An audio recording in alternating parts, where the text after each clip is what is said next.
you can even watch back. Giving players all the props or put them on blast. We don't give no hot takes, only talk facts. We're giving all our devotion, riding high on this wave of emotion. Going all out, yeah, cause this is our time. No, ain't no stopping us till we reach the finish line. All in, we came here to win. We're gonna give everything. S-I-C-K on the run. S-I-C-K, sick, sick. On fire, we're ready to fight. We'll bring the house down tonight. S-I-C-K on the run. S-I-C-K, sick, sick. Playing on the car ride, play it when you lounge. X and O, you know that we can hold it down. Shout out to my man Sammy, got it off the ground. And to all the listeners tuned in right now, got debates, analysis, and speculation. This is sports talk for the new generation. You know where to find us, got a reputation. Sick podcast, your #1 sports destination. Giving all our devotion, riding high on this wave of emotion. Going all out, yeah, cause this is our time. No, ain't no stopping us till we reach the finish line. All in, we came here to win. We're gonna give everything. S-I-C-K on the run. S-I-C-K, sick, sick. On fire, we're ready to fight. We'll bring the house down tonight. S-I-C-K on the run. S-I-C-K, sick, sick. S-I-C-K is the sickest podcast. Tune in for the audio, or you can even watch back. Giving players all the props or put them on blast. We don't give no hot takes, only talk back. S-I-C-K, S-I-C-K, S-I-C-K, S-I-C-K, S-I-C-K, S-I-C-K, S-I-C-K. all in, we came here to win. We're gonna give everything. S-I-C-K on the run. S-I-C-K, sick, sick. S-I-C-K, it's the sickest podcast. Tune in for the audio, or you can even watch back. Giving players all the props or put them on blast. We don't give no hot takes, only talk facts. We're giving all our devotion, riding high on this wave of emotion. Going all out, yeah, cause this is our time. No, ain't no stopping us till we reach the finish line. All in, we came here to win. We're gonna give everything. S-I-C-K on the run. S-I-C-K, sick, sick. On fire, we're ready to fight. We'll bring the house down tonight. S-I-C-K on the run. S-I-C-K, sick, sick. Playing on the car ride, play it when you lounge. X and O, you know that we can hold it down. Shout out to my man Sammy, got it off the ground. And to all the listeners tuned in right now, got debates, analysis, and speculation. This is sports talk for the new generation. You know where to find us, got a reputation. Sick podcast, your #1 sports destination. Giving all our devotion, riding high on this wave of emotion. Going all out, yeah, cause this is our time. No, ain't no stopping us till we reach the finish line. All in, we came here to win. We're gonna give everything. S-I-C-K on the run. S-I-C-K, sick, sick. On fire, we're ready to fight. We'll bring the house down tonight. S-I-C-K on the run. S-I-C-K, sick, sick. S-I-C-K is the sickest podcast. Tune in for the audio, or you can even watch back. Giving players all the props or put them on blast. We don't give no hot takes, only talk back. S-I-C-K, S-I-C-K, S-I-C-K, S-I-C-K, S-I-C-K. S-I-C-K. Turn up your volume. Because you're about to listen to The Sick Podcast. With Tony Marinaro. 55 seconds left in the penalty, a minute and 27 seconds left in regulation time. Boston 4, Montreal 3. Lafleur coming out rather gingerly on the right side. He gives it into Lemaire, back to Lafleur. The sickest Montreal Canadiens podcast. There is a ball! Sports entertainment like no other. Rejoint, on lui fait perdre la rondelle, une passe devant. Et c'est le dégagement et ce sera la victoire des Canadiens. Stanley pour les Canadiens, le 23e de l'histoire. You found the dogs! John, you found the dogs! He found the dogs! And all together, they worked a young team to the top. And now, a 24th Stanley Cup banner will hang from the rafters of the famous Forum in Montreal. The Canadiens win the Stanley Cup. Brought to you by Energy Transportation Group. Driven to be different. La Vida Tibi. Embrace your true nature. And Playground, your premier gaming destination. It's gonna be sick. Marinaro on this Thursday, March 13. It is 1:19 a.m. This is the latest that we have gone right here on the Sick Podcast. Pierre McGuire will join me in just a minute. This one hurts because the Montreal Canadiens had a 4-2 lead in period number 3 and some indiscipline on behalf of the Montreal Canadiens. A bad penalty by Jacky, a bad penalty by David Savard. They're always bad when the other team ends up scoring a goal for sure. Seattle scores on Jacky's penalty. They make it 4-3. Seattle pulls their goalie on David Savard's penalty. They make it a 6-on-4, and they score to tie it up late in the hockey game. And then the game goes to overtime, and this one didn't last very long. How long did it last? It lasted just 5 seconds. Man, oh man, what a learning lesson for the Montreal Canadiens. Lane Hudson in overtime. He's going to watch that one. Brandon Montour, what a night for him. 2 goals, 2 assists, a 4-point night, including the game winner in overtime, a 3-point night for Jordan Eberle. Slafkovsky and Suzuki were good for the Montreal Canadiens. So was Lane Hudson as well up until that play.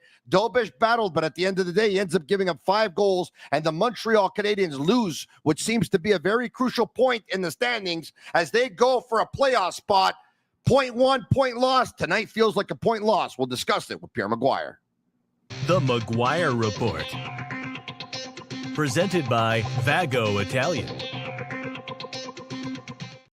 Vago open 23 years longevity. Not many restaurants open that long. Private dining rooms for any occasions, birthday engagements, corporate meetings, plenty of free parking. After 6 open Monday to Saturday evenings and lunch, Tuesday to Friday. Fresh quality ingredients, old world Italian classics and new Italian. Come see Tommaso, the most popular man in Westmount, at the kitchen with Angelo, at the front door, with Angelo at the kitchen. Pierre McGuire. Pierre, I don't know what to say about your commitment. 1:21 a.m. Eastern time, and there you are with the family probably sleeping. You're probably not going to make too much noise, but thank you for doing this, Pierre. Oh, my gosh. Excuse me. It's my pleasure. I got a bit of a cold, but we're good. I spent the night watching Montreal Canadiens and watching college hockey that went to double overtime tonight, so it was kind of a nice night. All that being said, Tony, what a night. For so many reasons for the Montreal Canadiens. Positives, negatives, learning lessons. I love what you just said about Lane Hudson. He's going to learn a lot from that. That's a set face-off play in the neutral zone to start overtime. And, Lane wasn't ready. He was thinking Dvorak's going to win the draw and they're just going to be 3-on-3 as per normal. It wasn't. You talked about the 2 penalties by Jacky and Savard. You're spot on about that. Especially the Savard penalty, that he knows better. You could see his body language. You could see his reaction. He wasn't excited about that. Dobish has to be better. I know he was really good in the first period. I know that. But he needs to be better at key times. But the positives were coming from behind 2-0. Slafkovsky was outstanding. Love the way Nick Suzuki's playing. And the biggest thing to me is how efficient Mike Matheson has been. And, I can't say enough about this team is committed to one another. You could see it. Pierre, I think you're going to be okay with your cold because Patrick Laine bounced back after the flu and picked up a goal and an assist at tonight's hockey game. So if he can do it, you can do it as well. Pierre, you know what I'd love to know, and I don't cover or watch Seattle Kraken as enough to be able to know this. You talked about that set play in overtime where Seattle is conceding the faceoff and they're saying, we're going to make them win it. But guess what? Montour, you're off to the races. And if it's not him, maybe it's somebody else. I'd like to know how often they've been in that situation, how often they've tried it, because if they have been in that situation and they have tried it, it's not only a learning lesson for Lane Hudson, it's a learning lesson for the Montreal Canadiens staff, who should have been prepared for it. Now, once again, I don't know how often they do it or they don't, Pierre. So if they've never done it before, you know what? There's no blame to go around. But if they have, you got to be prepared for that. There's no question. You're right. That's a really good point. The one thing I would say, having prepared teams and coached teams, we didn't play 3-on-3 in overtime. We had this, 5-on-5. But one thing I would tell you, I've seen enough games and I talked to enough coaches. When you see 3 across in that kind of a face-off alignment, if you're the defenseman, and Lane Hudson was obviously the defenseman, you need to know if that puck's going past you the wrong way towards your goalie, you got to get on your horse. And he was kind of like resting his stick on his hips rather than being ready. It's a young kid mistake. I guarantee you, Tony, he will not make that same mistake again. I guarantee he won't. You're absolutely right about that, because the Seattle Kraken obviously had 2 forwards and 1 defenseman on the ice. And normally you line up in forms of a triangle, let's say. And of course, the defenseman is back. When you're lining up all 3 on the line, it's because they're up to something. And they were. And man, you know what? Not only were they up to something, they executed. If Brandon Montour would play all 82 games against the Montreal Canadiens, I think he would lead the National Hockey League in scoring. But, this is too bad, Pierre, because once again, we talk about sometimes when you lose in overtime, you look at it and you say, you know what? It was a 0.1. Tonight seems like a point lost. It really does, even though they came back down 2-0. And you're right. When you're up 4-2 in period number 3, you're supposed to close out that game, Pierre. You're supposed to. No, fair point. You actually are. You should be closing that game out. So what I would say is, from this road trip, you lose a point in Edmonton. You lose 2 points in Calgary. You get 2 points in Vancouver. You get a point in Seattle. If you were to say at the beginning of the year, Tony, the Montreal Canadiens would go into Alberta and take, 1 out of 4 points. They go into British Columbia. They take 2 out of 2 points. And they go into the state of Washington and take 1 out of 2 points. You'd say, I'll take that trip. Yeah. I'll take that trip. You would say that. Guarantee you'd say that. So the way they have to sell this now to the players is learning lessons. We got lessons we need to learn from. And there's going to be plenty of it on tape. They're going to have a captive audience. Now, the hard part for them is they got to hit the ground running when they play the Florida Panthers on Saturday night. They got to hit the ground running. And I was doing just that, Pierre. As a matter of fact, I was bringing up the schedule for the remainder of the month of March to send it to Agnello. We looked at it yesterday, but of course, and the Montreal Canadiens and the NHL have just updated it with the 5-4 loss in overtime. Where the Montreal Canadiens, where are they in the standings? You want to see? Let's take a look at this playoff race right now. Ottawa have 18 games left. They got the first wild card spot with 73 points. Columbus have 18 games left. They have the second wild card spot with 70 points. The Montreal Canadiens, who played tonight and Columbus didn't play tonight, picked up the point. They were 2 points behind Columbus going into the game. They're now 1 point behind Columbus, looking on the outside. The Rangers have 68 points, 17 games to go. Detroit, who won tonight on a 5-point night for Patrick Kane and a 4-point night for DeBrincat, by the way, 68 points, a point behind the Canadiens, same amount of games. The Boston Bruins. This is going to be so tight, Pierre. It really is. But man, this point really hurts. Marty St. Louis, Pierre, must be very disappointed. I think what he'll be probably with his staff a little bit disappointed. I don't think he'll be disappointed with his players. Those guys laid it out there, Tony. That's a back-to-back against a rested team. You have a 2-goal lead. I get everything you're saying. But at this point, you can't be negative Nanny, because if you are, you're going to cause problems for your guys. Your guys got to feel a little bit good about themselves. So come home, run the table. Take care of business at home. Just go take care of business at home. The Sick Podcast is brought to you by Energy Transportation Group, a leading full-service logistics provider serving all of North America. They are driven to be different. Also brought to you in part by Tibi. They launched their new Ultra Lager. It's a refreshing, thirst-quenching beer, perfect for chilly winter days, and with only 90 calories, 2 grams of carbs, 4% ABV per can, available in a pack of 6 and 12 in grocery stores all around the province of Quebec. It's ultra light and ultra refreshing. Agnello and Sammy at Master Control, thanks for being up as well tonight. And if we can, let's bring up Agnello and Sammy, the starting lineup for the Montreal Canadiens and the starting lineup for the Seattle Kraken. For the Canadiens, it was Suzuki with Slafkovsky on his right and Caulfield on his left.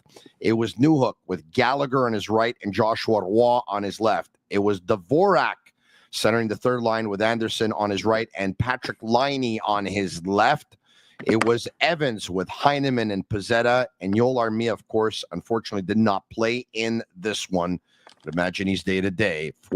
On defense, Matheson with Carrier, Struble, Hudson, Jack-Eye Savard, and Jakub Dobiš got the starting goal. Pierre, is it a given that when it's 2 games and 2 nights, back-to-back, especially travel, even though it wasn't extensive, or even if there wasn't, that you got to use both goalies nowadays in 2025 in the National Hockey League? You do, but I think that'll change when you get to about the 12-game mark.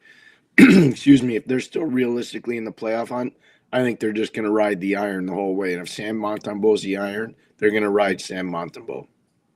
Let's bring up the game sheet if we can. All right. Okay. So there you have it. And Brandon Montour opens up the scoring for the Seattle Kraken. And Pierre, I took some notes here so that we can go through it. Pretty much all of the goals in tonight's hockey game. And I'd love to get your perspective on how you saw it exactly. But 4:54, we have 4:54 into the game. It's Brandon Montour from Jordan Eberle. Seattle with a dump in. The puck goes behind the net. Carrier does not get back to give him an option on the right side. And Matheson, and this was showed by Frankie Corrado on TSN, did a really good job with that. Matheson pressured on the left side. Dobiš clears the puck off, but it's picked off by Eberle to Montour in the slot. Arister beats Dobiš blocker side. And Pierre, I don't know if they had a scouting report, but it looked like they were picking on the blocker tonight. No, I think a lot. I think I talked to you about this last week. The one thing I'm concerned about with Dobiš, he's dropping real quick. People are elevating the puck, and when they're elevating, more times than not, they're trying to go high blocker on him. At least that's what it looks like. I haven't broken down the tape like I would have if I was coaching, but I would just tell you right now, that's what it looks like from the naked eye. So I think you're spot on with that, Tony. Pierre, there was only one goal in period number 1, but in the final 13 minutes and 8 seconds of that period, the Canadiens had 0 shots, Pierre. They were outshot 10-0 during that span. It was 14-5 overall in period number 1. For such a big game, did the Canadiens, in your opinion, come out flat? Or did they just come out against a team in Seattle that was very prepared and took away the neutral zone where the Canadiens have done a lot of their damages of late? They try to close the neutral zone down a lot. They try to take away the speed element of the Montreal Canadiens. There's no question. Tony, if you're going to ask me what I think swung the game and gave Montreal a chance to get back in, it's when Adam Larson ran over Dobiš. I think that changed the entire element of the game. Canadiens got really mad after that. I know Tolvanen had scored to make it 2-0. But you could see right after that, he gets a penalty, or the Seattle gets a penalty, and then Laine scores in the power play. Newhook with a great feed from Laine, and then Slafkovsky with a virtuoso goal. Instead of going long side like he did last night in Vancouver, he goes short side tonight. But I think this whole thing swung in Montreal's favor to go on your point. It swung after they got mad, after Dobiš got run over. I think they got mad. Perfect. Let's back up a second here if we can. So in period number 2, 4:47 in, Seattle shoot it. It goes around the boards. Dobiš comes out of his net again, Pierre. It seems like the lack of starts from Dobiš. Probably there was some miscommunication with his defenseman because it seemed like when he came out, there was a little bit of confusion. It goes to Eberle at the right boards with a touch pass to Tolvanen in the slot. Newhook leaves him unattended, and he can't intercept it. Gallagher gets in front of it and tries to block it, but he can't. And the Rister once again beats Dobiš blocker side to give Seattle a 2-0 lead. That penalty you talked about was courtesy of Brandon Montour, off for 2 minutes for tripping. 7-11 in. Hudson to Suzuki to Patrick Laine. Everyone expects it, but you still can't stop it. It was that good. It was that hard. It was that precise. And it was top corner on the one-timer. And that narrows the lead to 2-1. When you talked about Adam Larson running into Dobiš, Pierre, I saw on social media that a lot of Montreal Canadiens fans were obviously livid because there was no penalty call. In your opinion, penalty or no penalty? Penalty. I've seen it all year long, Tony. I mean, I'll probably by the end of this season, before the playoffs start, probably will have watched over 600 NHL games. I mean, just telling you right now, 90% of the time when I see that, that's a penalty. You talked about Alex Newhook, Pierre. You know, we talked about his first game at center in quite some time yesterday, of course. And tonight, you know what? He picks up the puck in his own zone. It's actually dropped him, I believe, by Patrick Laine, but he goes through the neutral zone with all kinds of speed, and he passes to Laine, who's hanging by the right point there, who enters the zone. He gives it back to Newhook. You talked about Slafkovsky yesterday, and you said, Tony, look at this goal, me moving his feet. Newhook was moving his feet continuously, and, you know, he was guarded by and watched by Schwartz, who at one point looked at his guys, okay, you know what, I'm going to leave him. You got him. Then nobody got him. He redirects that Patrick Laine pass for a goal. Pierre, we've been looking for offense from that second line or from Alex Newhook, from Patrick Laine. That was a big-time important goal, and it was a very well-executed goal. It really was. It was a great play by Laine. I love the burst of speed. That's the Alex Newhook I saw play in the British Columbia Hockey League. That's the Alex Newhook I saw play as a freshman at Boston College. That's the same Alex Newhook I saw play in the Foxborough Pro-Am down in Boston. I'm just telling you, like, his speed is his calling card. It's not always about his hockey sense, which is okay, but it's not exquisite. Like, it's not like Suzuki's. His speed is his calling card, and his grit is his calling card. And I was really happy to see that tonight from him. Pierre, I know you talked about Dobish early on in the show, right before the Montreal Canadiens make it 3-2, Seattle pressures. There's a puck that's deflected. It goes up and over Dobish, and like he throws himself in desperation, gets a glove on it, and he's really battling. He's really fighting, and the puck just misses the net. And then several seconds later, Slafkovsky down the left side takes Riker Evans wide. He sees the cord going down, and like you said, short side, he goes upstairs. And there was a case where I think Dobish made the save, and he fought, and he was acrobatic, and he was desperate. But I found a lot tonight that he was swimming, Pierre. Oh, I agree. And so they're going to have to fine-tune him now because he's dropping quick, and he's swimming a lot. When a goalie's really on his game, Carey Price was virtuoso on this. He was anchored. You know, when Jaro Halak was on his game, he was anchored. When I watched the tape today from the 1970s of the Montreal Canadiens playing against the Chicago Blackhawks, playing against the Boston Bruins, playing against the Philadelphia Flyers. That's what I did this afternoon. And when you watch Ken Dryden, he was anchored. It doesn't matter what vintage it is. The best goalies are anchored. Dobish was swimming, to your point, and he really was. In conversation with Pierre McGuire, it is the McGuire Report brought to you by Restaurant Vago. And if you're looking for ultimate entertainment experience, let me give a shout out to Playground. Look no further than Playground. From thrilling gaming and world-class poker to exquisite dining, live music, electrifying DJs, Playground has it all. Delivered an unmatched customer service, conveniently located just minutes from downtown Montreal, right across the Mercier Bridge. Why settle for less when you can have it all at Playground, your top destination for nonstop fun? Visit playground.ca for more details. If we can bring back up the game sheet, we go to period number 3. Because at period number 3, it's Suzuki to Struble, Pierre, with a point, a blast deflected by Slafkovsky. Everyone was looking at this. So the refs were looking at it. I know that they called a goal. I think by looking at the replay, I don't think it was a high stick. To tell you the truth, I thought it was in real time. But when it went to the replay, it didn't look like a high stick to me. The fans weren't happy in Seattle. I can hear them chanting, refs, you suck, obviously from the live feed on television. But that was a goal that gave the Canadiens a 4-2 lead. Pierre, Slafkovsky's confidence is growing and growing and growing. Last night, you called him a monster. He's been a monster since they came back from the Four Nations face-off, Pierre. Yeah, he's moving his feet. He's being physical. He's forechecking with a vengeance. He's establishing slot area presence. He's strong on the boards, really strong on the boards. He's not getting pushed around by players when he drives to the net. His speed is really apparent for a big fella. So, no, he's going to be a virtuoso power forward.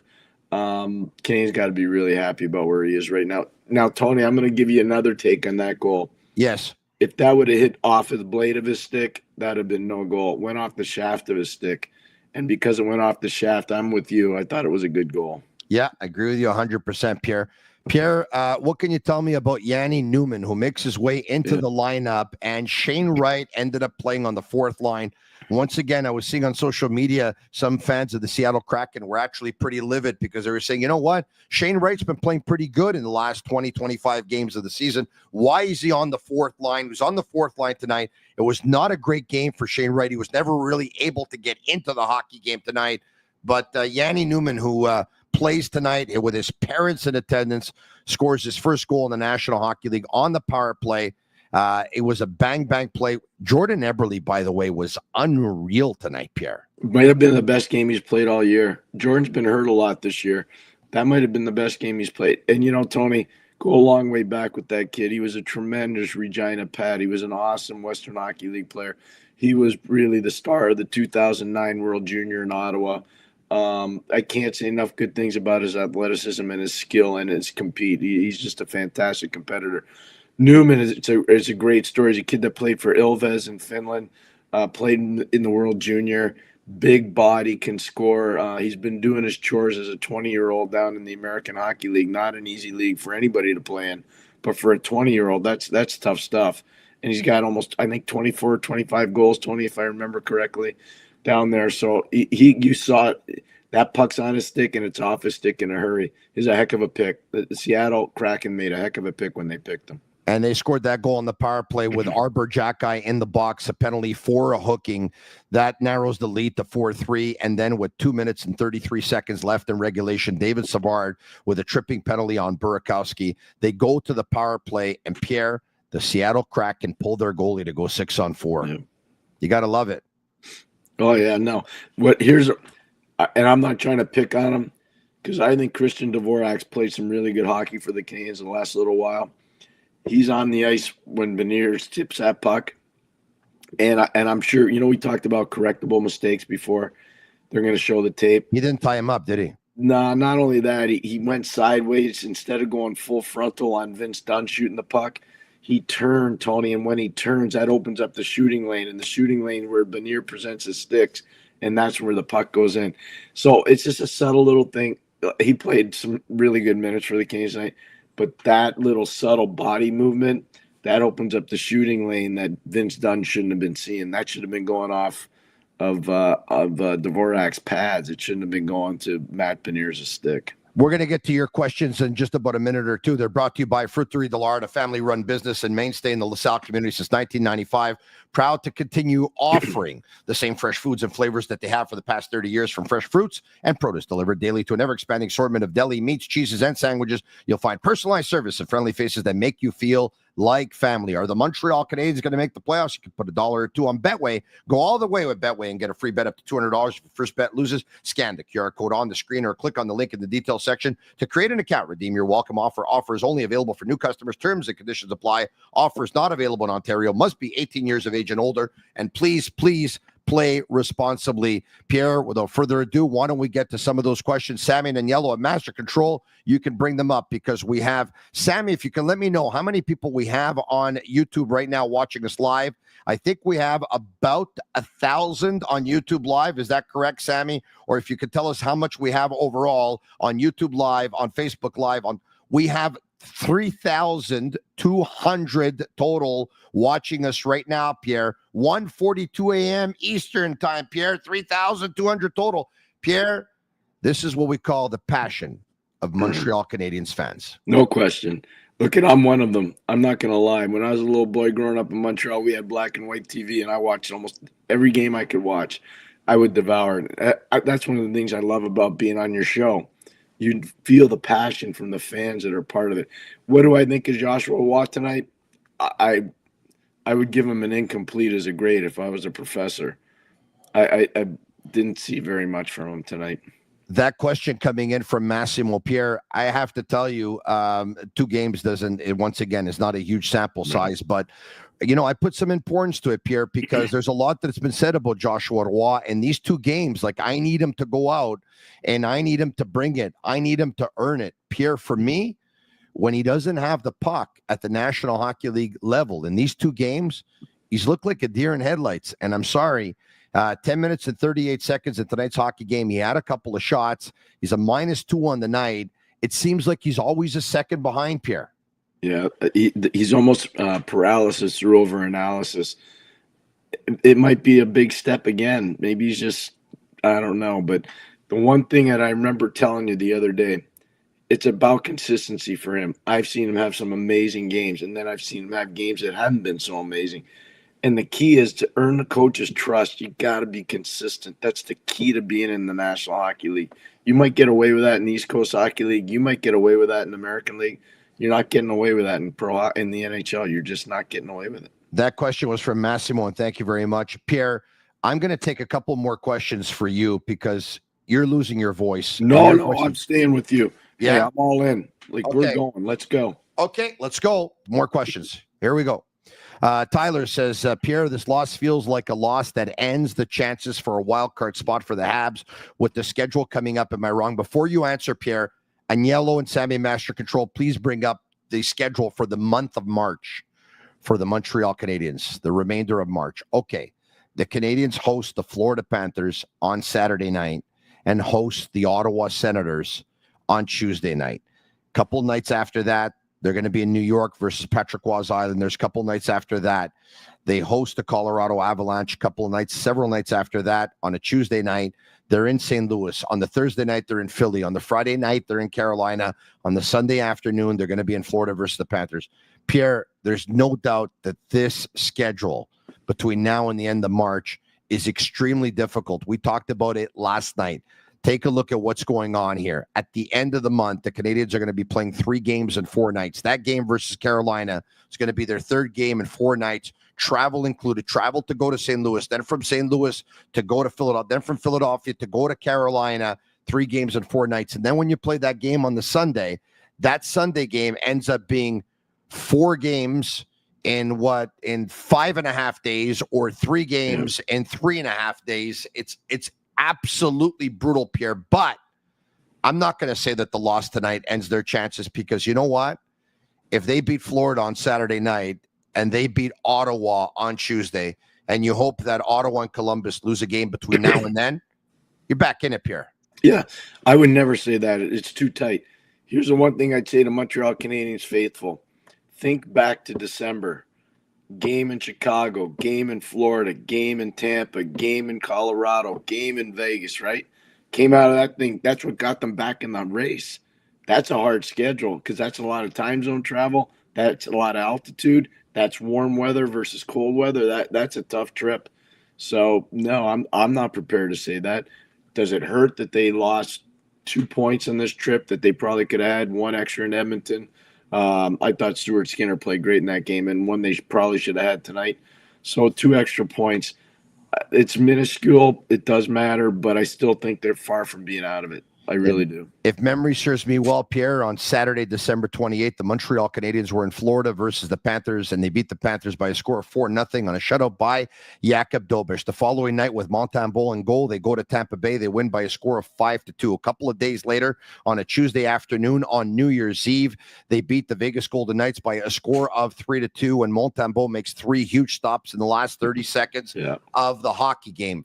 From there, they go to Chicago, and they lose on a Friday night, surprisingly, after winning those games, only to win the following night in Colorado in altitude by a score of 2-1 when Dobeš came out absolutely big in a shootout. I think over the next couple of weeks, I think they won a game in Utah. I think they won a game in Dallas versus the Stars. I think they won a game in Washington versus the Capitals. They went on a run of 13-3-1, Pierre, and it's going to take another big run for the Montreal Canadiens to make the playoffs. But you're right. This is so tight.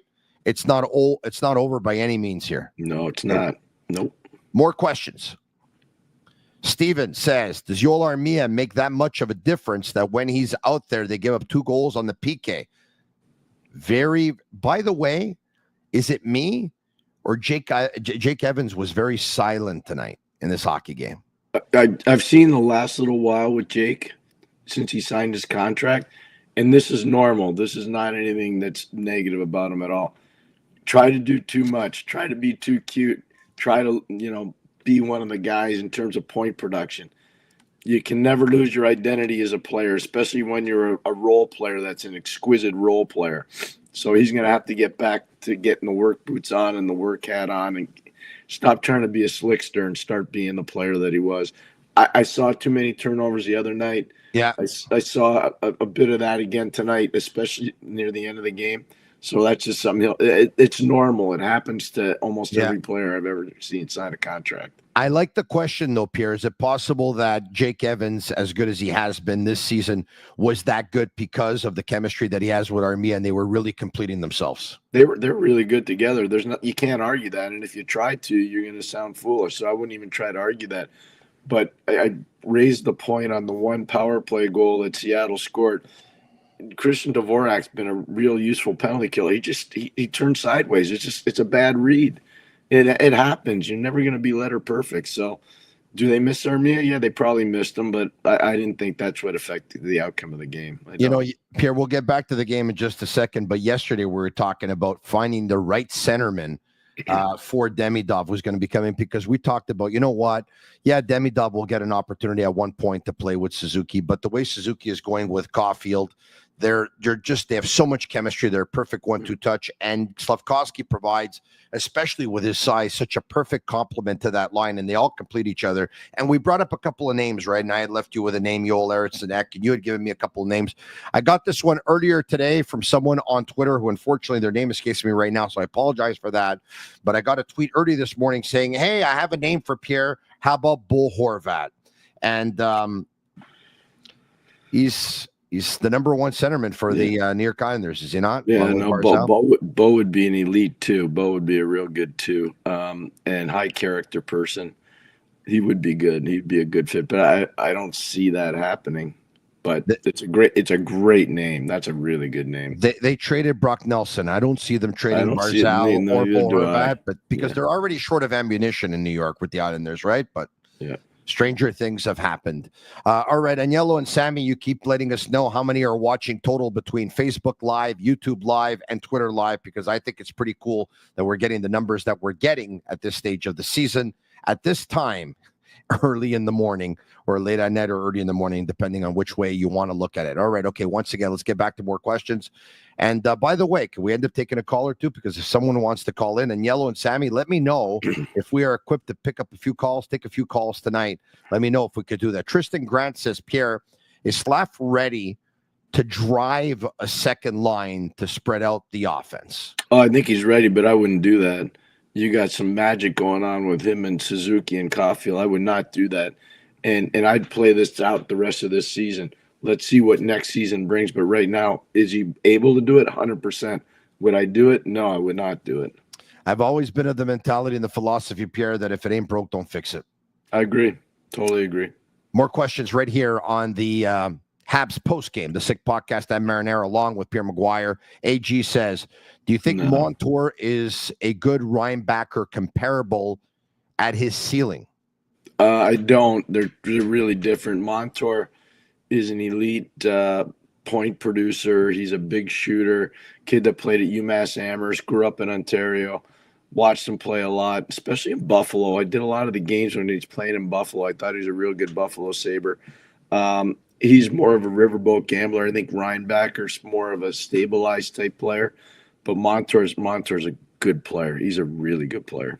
Speaking of David Reinbacker, of course, he missed tonight's game with an injury. He's day-to-day. The Laval Rockets say it's not overly serious. Don't worry about it. And the Laval Rocket lost to the Islanders tonight at Place Belle in Laval by a score of 5-2 on a couple of goals by Barre Boulet for the Laval Rocket. A couple of more questions, because obviously we're not going to go much longer tonight, but I think maybe, who knows, 5 or 6 questions, maybe more. Do you think Dvorak has a chance of staying with this team or not? This coming in from Johnny Junta. Of course, Pierre, he's an unrestricted free agent. His contract is up at the end of the season. The Montreal Canadiens took the decision not to trade him because they wanted him for the final stretch. Pierre, if I can get the first crack at this one, I think Christian Dvorak will not be back with the Montreal Canadiens. I think they'll let him go at the end of the season. Yeah. I think that's a spot they're grooming for Owen Beck. So I would be very surprised if Christian Dvorak, especially at the price point he probably would want, I would not see him being I'd be very surprised if he came back.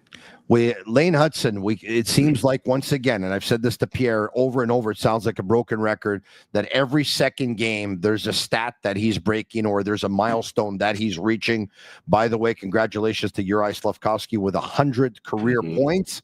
Got there pretty quickly, which is pretty cool. Lane Hudson, we have a couple of graphics that we'd like to bring up. He hits the 50-point mark. He became the fourth rookie defenseman to record 50 points in a season since 1993-94. The others, Moritz Seider, Quinn Hughes, and Cale Makar. And speaking of Quinn Hughes, I think we have another graphic.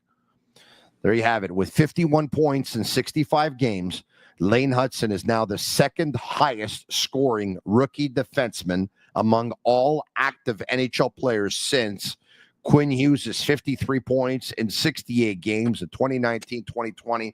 Pierre, I don't know how much attention Lane Hudson pays to this kind of stuff or not, but I would imagine that he's aware of it, and I would imagine that he'd love to get 2 or 3 points in his next game or two to probably do a little bit better than Quinn Hughes. I would agree with you 100%. The one thing I know about all the Hudson boys are amazingly competitive. Whether it's Quinn Hudson, who plays at Boston University, whether it's Cole Hudson, who plays at Boston University, or whether it's Lane Hudson, who plays at Montreal, they're very competitive young men, very competitive. I saw something the other day on the web. I mean, Cole Hudson had a shift that was just unbelievable. Yeah. Like, he dominated the entire shift. It was incredible. And this a couple of weeks after he scored that highlight reel goal, of course, but he's a real one, Pierre. Oh, he is a Washington Capitals second-round pick. I would be surprised if they didn't try to pull him out after this year. It might benefit him to stay in college for one more year, a little bit like Cale Makar, get a little stronger, get a little bigger, get a little faster. But, yeah, no, he's a special.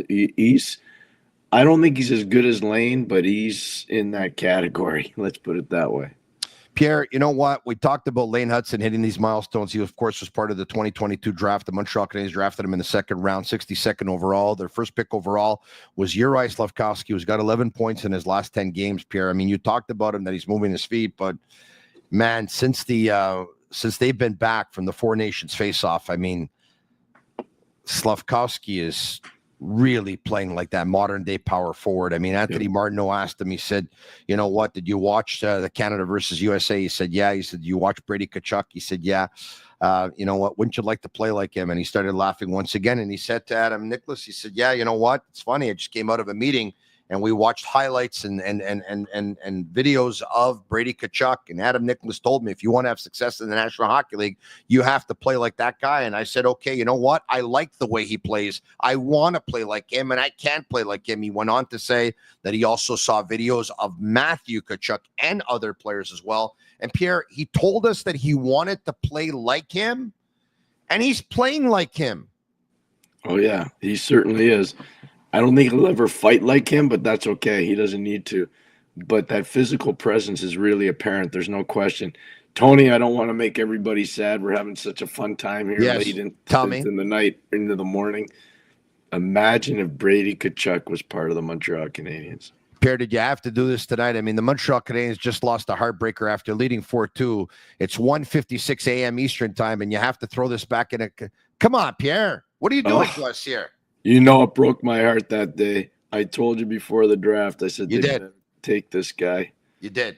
You did. It broke my heart, man. I was watching. I'm like, I can't believe they're not taking this guy. Yeah.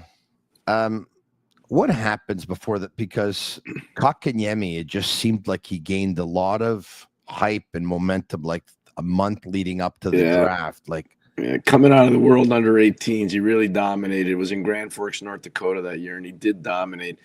That's too much. I would never put so much on one event. I never taught to do that. So I think they actually did do that, and it's unfortunate. You know, now the one thing I'd say in their defense, Brady Tkachuk was a 17-year-old turning 18 at BU. He only had 8 goals. So just hear me out, Tony. He was playing with Jordan Greenway, who plays in Buffalo now. He had 8 goals his rookie year in college. His rookie year in the NHL, the next year he had 23. I mean, that's mind-boggling. Isn't that scary? You've told us often how hard it is to produce at the collegiate level. Yeah. I mean, that is the number one stat to prove your point. 8 goals in college, and as a rookie, 23. Yep. How do you explain that? College hockey is a big boy game, and it's really hard and it's really fast, and the intensity levels, the matchups and the checking, it's hard. I just, like I said, I was at a game tonight that went into double overtime, and Tony, like, this was smash mouth, the hitting and the components in the game. You wouldn't see that in many NHL games. You just wouldn't. These guys are fearless, and I think part of it, they wear full face shields, Tony. You know, and I think that takes away the element of intimidation a little bit. So guys are really running around at high rates of speed. But that's a legitimate fact on Brady. He had 8 goals his freshman year at BU. Can we look at something else? Can we say that once Brady started playing with NHL players, he played better because he didn't have those NHL players with him at the collegiate level? Some players need to play with NHL players, obviously, to play better and put up better stats. Oh, I think that's a very good point. I think that's very fair. You know, I'll use Matt Coronado. Matt Coronado's having a real good year with Calgary. Good year. He could be a college senior this year. And I watched him play with Alex Laferriere, who's now playing in LA. Yeah. I watched him play with Sean Farrell, who's playing with the Laval Rocket. They were all part of one line.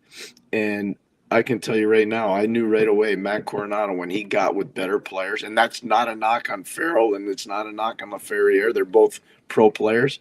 I said, when this guy gets in the NHL, if they put him with the right wingers, he's going to have a bonanza. He's going to score a ton. Pierre, Michael Hage's season at the University of Michigan is over. Yeah. He had a great year. I think he picked up 34 points in 33 games or something like that. It's a lot. You know, what can you tell us about where he is and what, if you were in charge of his development plan, what the development plan would be for him? All going back to Michigan next year, just keep getting bigger, getting stronger, getting faster. They run a real good program there. He won't slip through the cracks. The Big Ten as a whole was probably down a little bit this year compared to other years, but next year it should be real good. They just got a huge high-end commitment. Harry Muse is leaving the OHL and going to play at the University of Michigan. He's a tremendous player, Calgary Flames draft pick, and the Big Ten's done really well. They've done really, really well. I'd like to give a shout out, Pierre, before we go to MFD Painting, Mitch Prue and his boys. They are a family-owned painting company, and if you're looking to get your home or apartment building painted inside or out, no job too big, no job too small. MFD Painting is a family business. They'll treat you like family too, and they'll get rid of your job or take care of your job in a hurry, just like that. Check out MFD Painting on Facebook. Check out their group page. Call them at 514-893-9856. By the way, if you're watching this live, please do not call them right now at 2 o'clock in the morning. But knowing Mitch, you'll answer. And knowing Mitch, you'll probably be at your house at like 9 o'clock tomorrow morning or this morning to actually paint your house, because he doesn't like to let people down, and he usually doesn't. So that's why I'm telling you to give him a call. Pierre, in ending, thank you so much for this. But once again, what do you think Marty St. Louis said to his boys after the game or on the plane tonight back home as they prepare to take on the Florida Panthers on Saturday? Solid trip, men. Good job. We're going to keep getting better. We're going to look at the tape as a group. We're getting to be ready to play on Saturday night against the Florida Panthers. I wouldn't browbeat anybody. I'd look at the tape, correctable mistakes. Let's move forward. We're all in this together. Get rid of the take care of that cold, Pierre. Thanks so much. Oh my gosh, you're great. Thanks so much, Tony. I love doing this with you. Thank you. Anytime. Yep. All right. Big shout out to Tony and Pierre for staying up late, because Montreal is in the mix and these games matter. Love this rebuild. Go Habs go, says Gregory Deepu, who sent us $5. And maybe with that we can help Pierre with his cold. Thank you, Pierre. Oh, have a good night. Let's go. Special thanks to all of our partners and all of our sponsors. Special thanks to everyone once again. Special thanks to Restaurant Vago for bringing you the Maguire Report, for Betway, for Fruiterie Dillard, for Playground, for Bittt Tibi, and for Energy Transportation Group, and for Salmon and Yellow and Master Control. Thank you to all of you. Past 2 a.m. in the morning, when we started tonight, was the latest that we've ever started a podcast, the Sick Podcast. And you know what? We love doing it for you. Leave a 5-star review on Apple. It's our way of feeling the love. We'll be back tomorrow night. Same time, same place. The same time being the regular time, by the way. I'm not coming back at 1 o'clock in the morning as much as I love you. But tomorrow night at 10 p.m. Eastern, the Montreal Canadiens are off tomorrow. They're off on Friday. So it'll be 10 p.m. Eastern on Thursday night, 10 p.m. Eastern on Friday night, and a podcast en français Friday as a bonus at 2 o'clock in the afternoon. Tell all your français friends about it. Speaking of français, I'm going to go to bed now, get a little bit of sleep, and tomorrow you can listen to me and watch me on BPM Sports Radio, 91.9 FM dial in Montreal. Merci beaucoup. Canadians lose by a score of 5-4 in overtime. They do pick up a point. The standings, one more time. The standings. Ottawa. First wildcard spot, 73 points. Columbus, second wildcard spot, 70 points. Montreal, 69 points. 1 point behind Columbus. And the Canadians have played one more game than Ottawa and Columbus. By the way, the Canadians will play the Senators twice between now and the end of the year. And Columbus and Ottawa will play each other 3 times. Keep the faith. Talk to you tomorrow. Ciao for now. And that's a wrap. Hope you don't miss us too much until next time. Follow the Sick Podcast with Tony Marinaro on YouTube, Instagram, Facebook, Google Play, and Apple Podcasts. The Sick Podcast is brought to you by Energy Transportation Group, driven to be different. Bittt. Embrace your true nature. And Playground, your premier gaming destination.